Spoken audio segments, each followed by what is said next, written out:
सभी क्षेत्रवासियों को भगवान के प्यारे प्यारे भक्तों को जय श्री राधे जय श्री श्याम। अब बात आई कि 2023 की जो होलिका है वो कब होनी चाहिए, उसका पूजन कब होना चाहिए। तो सबसे पहले कुछ लोगों का मानना है कि पूर्णिमा का योग 6 तारीख में 6 मार्च को लग रहा है, 6 मार्च 2023।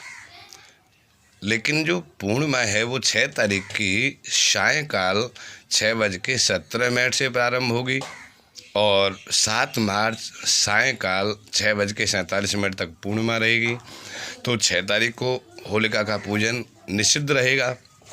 दूसरा, 6 मार्च को राहु काल का समय भी होलिका पूजन के मध्य में आएगा, इसलिए 6 मार्च को कोई भी होली का पूजन या होली का त्यौहार नहीं मनाया जाएगा, क्योंकि होली को शुभ समय और शुभ कर्म करते हुए शुभ कार्य में ही आगे बढ़ना चाहिए, क्योंकि होलिका का पूजन हमारे परिवार में खुशहाली लाता है, सुख समृद्धि, एक दूसरे में प्रेम भाव की भावना जगाता है और जहाँ दुष्ट आत्माएँ होती हैं उनको नष्ट किया जाता है और भक्तों की आत्माओं को प्रकट किया जाता है, भक्तों को खुशी दी जाती है, दुराचारियों का उसमें वध होता है। क्योंकि होलिका गलत भावना से लेकर प्रहलाद को अपनी अग्नि में बैठी थी, तो होलिका का दहन हुआ और भक्त प्रहलाद के प्राणों की भगवान ने रक्षा की। उसी प्रकार अपने भक्तों की रक्षा करने के लिए प्रतिवर्ष ये होलिका का पूजन मनाया जाता है। तो अब होलिका का पूजन 7 मार्च को ही होगा। सुबह प्रातः 7:17 से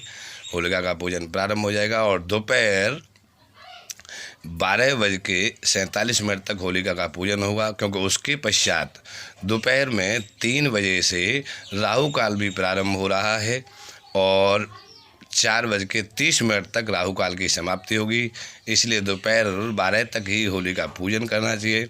अब होलिका दहन यानी होलिका में अग्निवास कब करना है, उसको मुखाग्नि कब देनी है, तो होलिका के मुखाग्नि का समय 7 मार्च सायंकाल 6:29 से प्रारंभ होगा और 8:52 तक रहेगा। इसी मध्य में होलिका दहन करना है।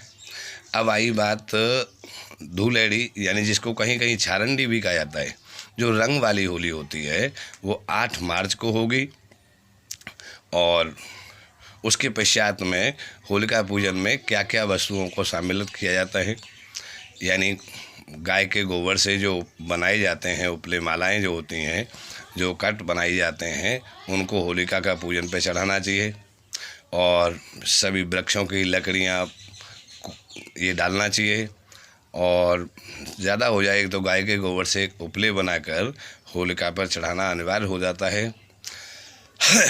अब इसमें आम, बड़ और पीपल, इन तीनों वृक्षों की लकड़ियों को निषिद्ध माना गया है, क्योंकि होलिका के अंदर इन तीनों वृक्षों की लकड़ियों को कभी नहीं डालना चाहिए। उससे हमारे घर में रोग पैदा हो जाता है और हमारे घर में कटुता आती है। इसलिए हम आम, बड़, पीपल की लकड़ी को होलिका के पूजन में सम्मिलित नहीं कर सकते। अब आई इसमें पूजन किसका करना चाहिए।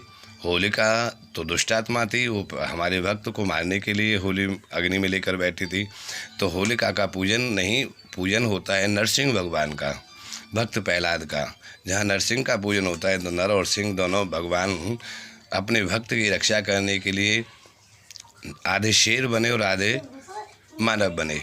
उन्होंने नर और सिंह दोनों का स्वरूप धारण किया भक्त की रक्षा करने के लिए, इसीलिए नरसिंह भगवान का पूजन करना चाहिए।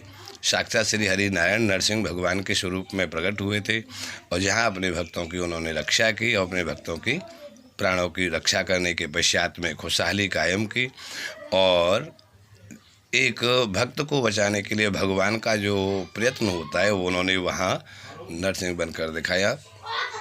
अब बात आई होलिका पूजन कब होना चाहिए। होलिका पूजन एक तो भद्रकाल रहित और प्रदोष पूर्णिमा में होना चाहिए।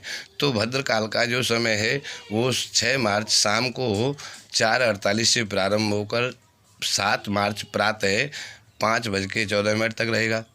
तो इसलिए 6 मार्च में कोई भी होलिका पूजन नहीं होना चाहिए।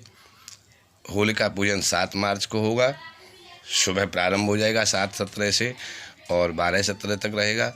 होलिका का अग्निवास 6:29 से 8:52 तक रहेगा। और इसमें पूजन नरसिंह भगवान का होगा। जय श्री राधे, जय श्री श्याम।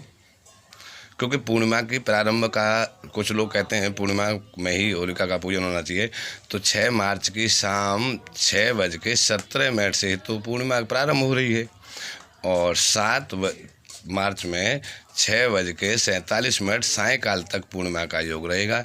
इसलिए 6 मार्च को सुबह प्रातःकाल पूर्णिमा है ही नहीं और पूर्णिमा उदया तिथि देखनी चाहिए, तो पूर्णिमा में सूर्य उदय केवल 7 मार्च को होगा।